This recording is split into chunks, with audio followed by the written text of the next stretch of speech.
Once you get these started a few turns by hand, and you can use your drill on low to run them in.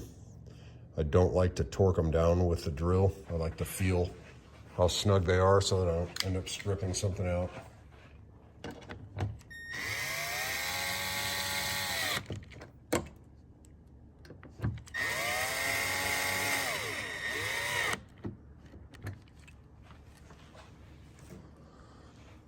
And then just alternate your torque from side to side. Don't crank one all the way down and then do the second one, because the mount will end up cocked sideways, or you'll pinch your gasket too much on one end.